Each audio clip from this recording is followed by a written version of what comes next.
Hər vaxtınız xeyir olsun, hörmətli tamaşaçılar. Xəzər xəbərin bugünə olan ilk buraxılışı ilə qarşınızdayıq. Studiyada Arzu Xəlilovadır. Səudiyyə Ərəbistanının kralı Salman bin Əbdüləziz Al Səud Azərbaycan prezidenti İlham Əliyevi təbrik edib. Zat-ı alinizə mübarək Ramazan bayramı münasibəti ilə ən səmimi təbriklərimizi və xoş arzularımızı çatdırmaqdan məmnunluq duyuruq. Sizə can sağlığı və xoşbəxtlik arzuluyuruq. Allahdan diləyirik ki, bu mübarək bayramda zat halinizə və qardaş xalqınıza daha çox tərəqqi və firavanlıq nəsib etsin. Həmçinin İslam ümmətimizi qüdrətli və sabit etsin. Zat halinizə salamlarımızı çatdırır və ehtiramımızı bildiririk.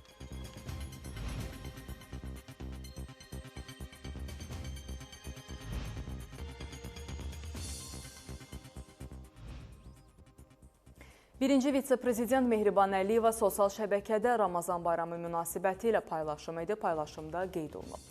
Bütün Azərbaycan xalqını və dünya müsəlmanlarını müqəddəs Ramazan bayramı münasibəti ilə səmimi qəlbdən təbrik edirəm. Uca Tanrım etdiyiniz duaları, tutduğunuz orucu qəbul etsin. Bütün insanlara sağlamlıq və saadət, dünyamıza əminamanlıq və xoş günlər bəxş etsin.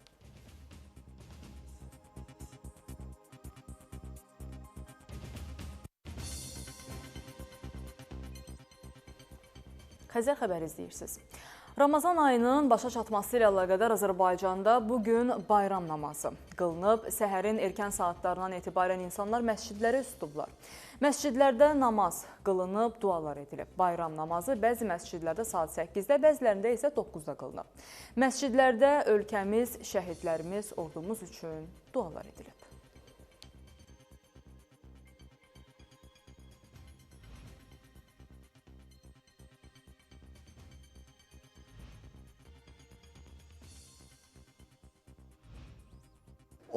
Ayın sultanı olan Ramazan bayramı münasibəti ilə günümüz xoş olsun, bərəkətli olsun. Hər il, hər biri müsəlman orucu tuta bilsin. Allah bütün oruç tutanların niyyətini qəbul eləsin. Dualar elədik xalqımız üçün, millətimiz üçün. Allah hamısının canı sağ olsun, sizin də bayramınız mübarək olsun. Allah bizi gələn günlərimizi xoş eləsin, gələn Ramazana hamımızı salamat eləsin. Gəldi bugün rahatlıqla, sakitliklə namazımızı qıldıq, xalqımıza dua elədik, millətimizə, dövlətimizə dua elədik, prezidentimizə dua elədik, əmin-əmanlıq istədik, qazilərimizə şəfa istədik və Allah şəfa versin xəstələrə. Son 5 gün ərzində Bakıya region avtovağzallarından 25 mindən çox sərnişin daşınıb. Bu barədə Azərbaycan Yerüstü Nəqliyyat Agentliyi məlumat yayıb.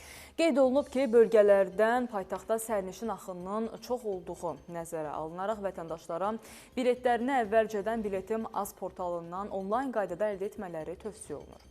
Hazırda portala 80 istiqamət 51 məntəqə, 311 reys olmaqla 357 nəqliyyat vasitəsi qoşulub. Portal vaxta qənaət, müştəri məmnuniyyətinin təmin edilməsi, ölkədə nağdsız ödəniş dövriyyəsinin artırılması baxımından bir sıra üstünlüklərə malikdir. Ölkə ərazisində fəaliyyət göstərən bütün avtovağzal və avtostansiyaları martın 31-nə də gücləndirilmiş iş rejimində çalışır. Yevlaxda sərnişin avtobusu ilə minik avtomobilinin toqquşması zamanı ağır yaralanan 30 yaşlı gənc xəstəxanada dünyasını dəyişib. Yol nəqliyyat hadisəsi 2 gün öncə Əkşəm kəndi yaxınlığında qeyd alınmışdı. Toqquşma zamanı ağır yaralanaraq reanimasiya şöbəsinə yerləşdirilən 30 yaşlı Vüsal Məmmədovun həyatını xilas etmək mümkün olmayıb. O, ötən gecə Mingəçevir şəhər xəstəxanasında vəfat edib. Qeyd edək ki, məlum qəzada 6 nəfər müxtəlif bədən xəsarətləri ilə xəstəxanaya çatdırılmışdı. Faktla bağlı araşdırmalar davam etdirilir.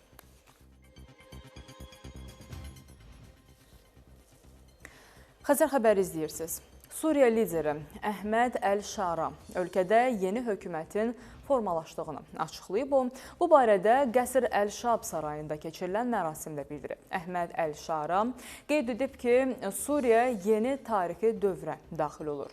Suriyanın müvəqqəti prezidenti Əhməd Əl-Şara yeni Nazirlər Kabinetinin formalaşması münasibətilə Suriya xalqını təbrik edib və onu quruculuq və dəyişiklik hökuməti adlandırıb. Ölkəmiz daha yaxşı gələcəyə doğru yolunda yeni tarixi dövrə qədəm qoyur. Biz yenidən qurma işləri ilə məşğul olacaq və islahatlar keçirəcək. Quruculuq və dəyişiklik hökumətinin formalaşdırılmasını elan edirik, deyə o qeyd edib. Həmçinin bildirib ki, hökumətin bütün işlərinin şəffaf olacağını vurğulayıb. Biz korrupsiyanın dövlət qurumlarına sızmasına imkan verməyəcəyik. Keçid hökumətinin Xarici İşlər Naziri Əsad Həsən Əş-Şibani və Müdafiə Naziri Murxaf Əbu Kasra yeni kabinetdə öz vəzifələrini saxlayıblar. Daxili İşlər Naziri vəzifəsinə Ümumi Kəşfiyyat Xidmətinin rəhbəri olmuş Anaz Həsən Xattab təyin edilib. Maraqlı təyinatlardan biri isə Hind Kabarvartının adı ilə bağlıdır. Tanınmış insan haqları fəalı Sosial İşlər və Əmək Naziri təyin edilib. Bununla da o, keçid hökumətin ilk və tək qadın naziri olub. Hind Kabarvat Suriyalı insan haqları müdafiəçisi, sülh fəalı və diplomatdır. Kabarvat, Harvard və Tufts universitetlərində çalışıb və Suriya böhranı ilə bağlı beynəlxalq danışıqlarda iştirak edib. O, devrilmiş Bəşər Əsəd hakimiyyətinin ən sərt tənqidçisi kimi də tanınıb. Suriyada keçid dövrü 5 il davam edəcək. Bundan sonra ümumi seçkilər keçiriləcək.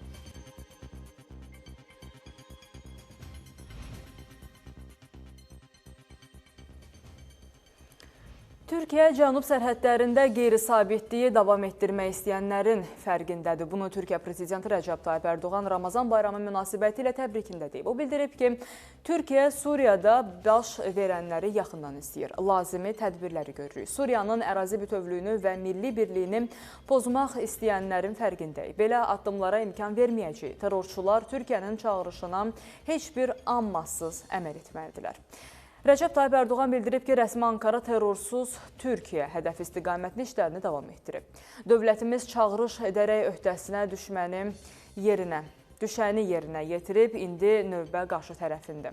Onlar bu çağırışa şərtsiz əməl etməlidir. Bu mövzuda qeyri-məhdud vaxta və sonsuz səbrə malik deyilik. Ərdoğan qeyd edib ki, terrorçular vaxt itirmədən silahı yerə qoymalıdırlar.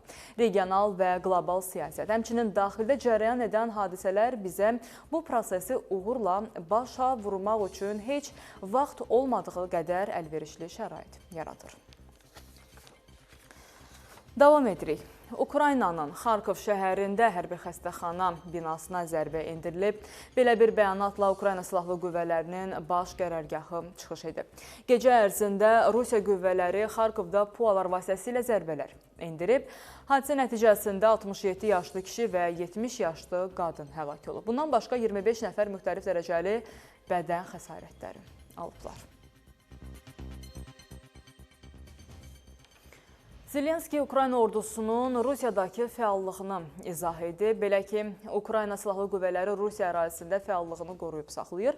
Bu barədə Ukrayna Prezidenti Volodimir Zelenski məlumat verib. O qeyd edib ki, bu fəallıq Rusiya hərbçilərinə Ukraynanın Sumi və Xarkov vilayətlərinə daxil olmağa imkan vermir.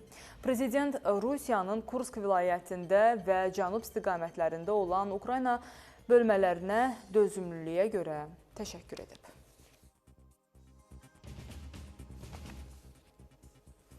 Fələstinin Həmas hərəkatı Qəzza zolağında atəşkəs şərtlərini danışıqlarda vasitəçilik edən Misir və Qətərdən qəbul edib. Bu barədə Qətərin Al Jazeera telekanalı Həmas siyasi bürosunun üzvü Xəlil Əl-Hayiyə istinadən məlumat yayıb. Həmas müsbət cavab verdi. Misir və Qətərin bu ərazidə hərbi əməliyyatları dayandırmaq təklifini qəbul etdi, deyə o söyləyib. Əl-Haya təşəbbüsün təfərrüatlarını açıqlamayıb. Lakin bir neçə İsrail media orqanı yenilənmiş və uzadılmış atəşkəs müqabilində 5 İsrailli girovun azad ediləcəyini bildirib. Myanmada isə baş verən zəlzələ nəticəsində ölənlərin sayı 1700-ü ötüb. Bu barədə Çin Dövlət Televiziyası Myanma Dövlət İnzibati Şurasına istinadən məlumat yayıb. Bildirilib ki, 3400-dən çox yaralı var. 300 nəfərin itkin düşdüyü bildirilib. Qeyd edək ki, martın 28-də yerli vaxtla saat 13:20-də Myanmada 7,7 magnitudalı zəlzələ baş verib. Bundan 12 dəqiqə sonra isə 6,4 magnitudalı növbəti zəlzələ qeydə alınıb. Yeraltı təkanlar Çin, Tayland və Vyetnamda hiss olunub. Bangkokda isə zəlzələ nəticəsində ölənlərin sayı 17 nəfərə çatıb, 32 nəfər yaralanıb, 83 nəfər isə itkin düşüb. Bu barədə şəhər rəhbərliyi məlumat yayıb.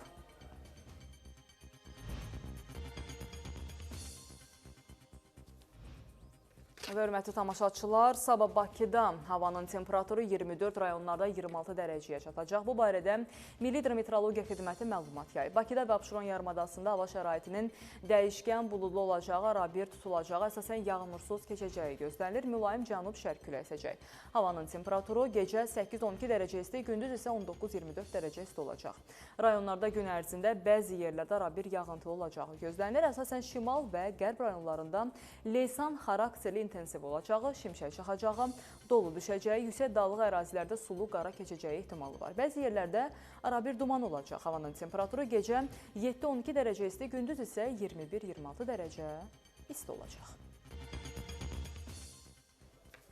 Saat Əsas xəbərləri ilə qarşınızdayıq hörmətli tamaşaçılar. Xəzər xəbərin axşam saat 21 olan buraxılışı ilə yenidən qarşınızda olacaq.